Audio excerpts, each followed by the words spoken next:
आज से करीब 9 महीने पहले मेरा पहला रील वायरल गया था, जो इस समय अराउंड 2 मिलियन व्यूज़ पे है।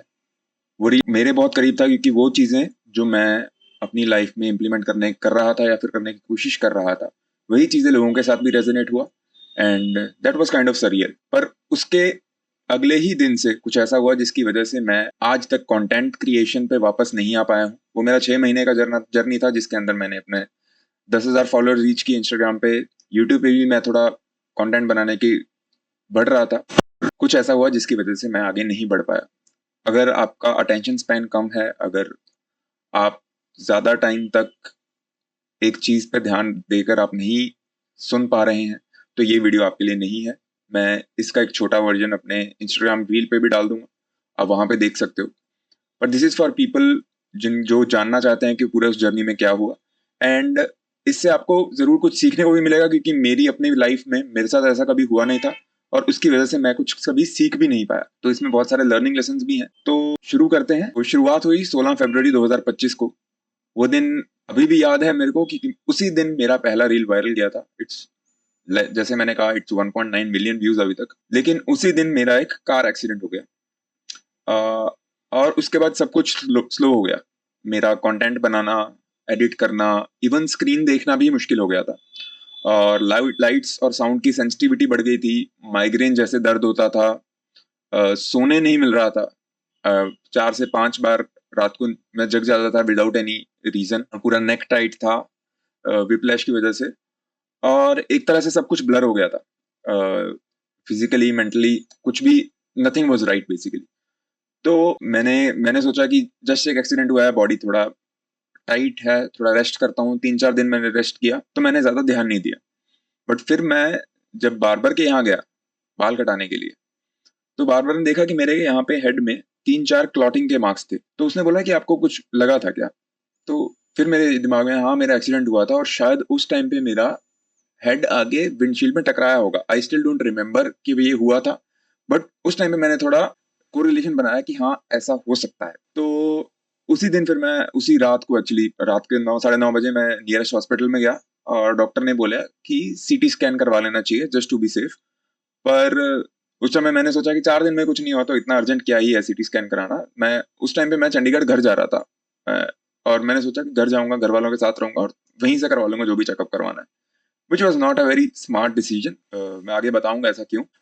एनीवे मैं 4-5 दिन बाद घर गया तो चंडीगढ़ के न्यूरोलॉजिस्ट ने सेम मेरे से सीटी स्कैन और इनफैक्ट एमआरआई भी करवाया। तो एमआरआई में पता चला कि मेरे there is no internal bleed which was a good thing, जो सीटी स्कैन से पता चल गया था। और एमआरआई से पता चला कि मेरे सर्वाइकल स्पाइन में C4 C5 और C5 C6 के बीच एक माइल्ड बल्ज है एंड उसकी वजह से मेरे जो सिम्टम्स है ब्लर होना, वर्टिगो हो गया, हेडेक्स हो गया, sensitivity to light and sound, वो उसका रीजन हो सकता है। बट अगेन न्यूरोलॉजिस्ट भी श्योर नहीं थे क्योंकि my head has had a science of concussion as well. There were inflammation inside the brain which could be causing these same symptoms as well.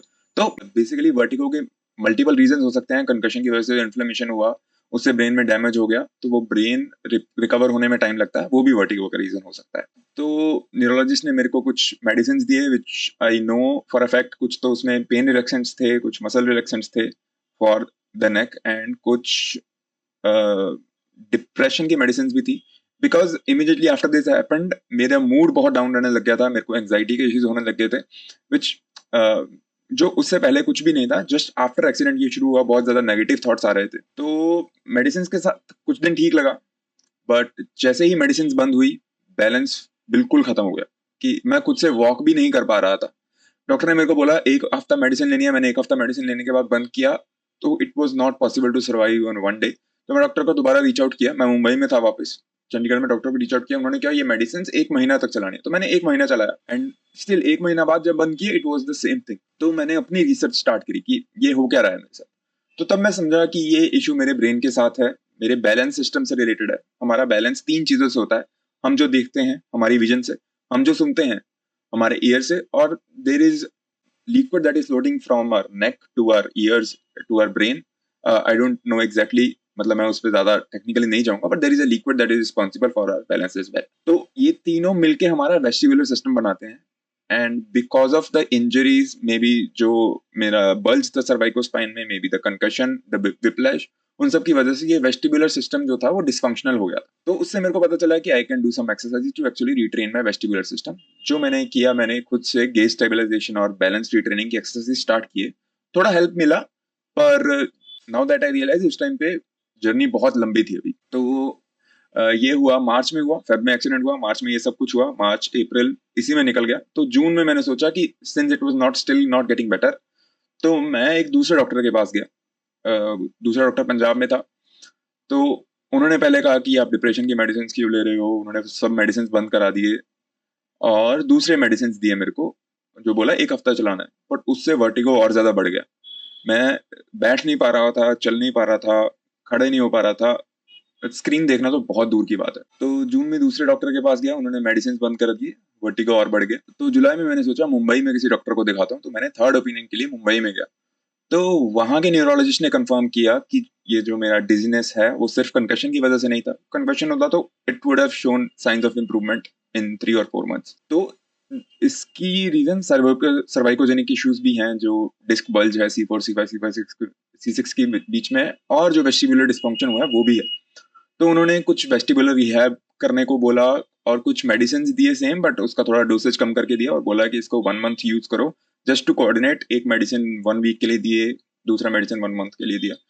And as I started the rehab process it felt better. 2-3 weeks में मेरे को काफी ज्यादा improvement लगा और balance थोड़ा improve हुआ। But जब मैंने ये मेडिसिन फिर से छोड़ने का कोशिश करा तो I had same problems, similar problems. तो मैंने मेडिसिन थोड़ा कंटिन्यू किया पूरा 1 महीना, तो बैलेंस इंप्रूव हुआ। तो ये फेज मेंटली बहुत ज्यादा एग्जॉस्टिंग था। मूड स्विंग्स होते थे, एंग्जाइटी होती थी, फटीग होता था, सब कुछ एक ही साथ होता था। और कभी लगता था मैं रिकवर हो रहा हूँ और नेक्स्ट दिन सब वापस शुरू हो जाता था, सेम जो मैं 3 महीना पहले था वहां पहुंच जाता था।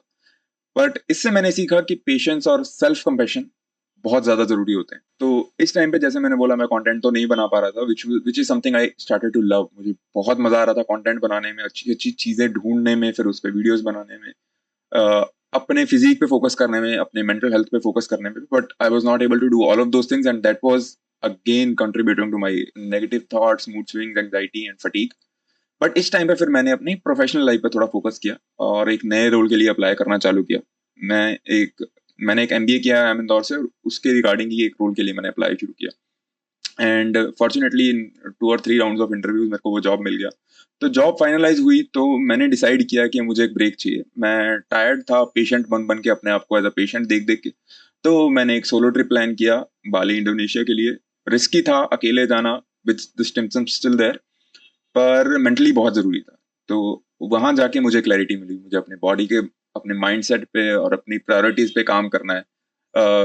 एनवायरनमेंट चेंज हुआ तो मेरे को नए एक्सपीरियंस से नई चीजें समझ में आई कि मुझे करना क्या है एक्चुअली। तो 15 अगस्त को मैं वापस आया और 21 अगस्त से नई जॉब ज्वाइन की। तब से लाइफ एक नया चैप्टर बन गया है, नया जॉब, नया घर, नया रूटीन। और अब टाइम है मेरे लिए वापस कंटेंट क्रिएशन पे आने का। मैं नहीं बोलूंगा जो सारे सिम्टम्स बिल्कुल चले गए हैं। Even while I am recording this I am still feeling some kind of vertigo, some kind of like the feeling of that I am not 100% correct. पर टू स्टार्ट, अगर मैं अभी नहीं करूंगा तो हो सकता है मैं कभी ना कर पाऊँ।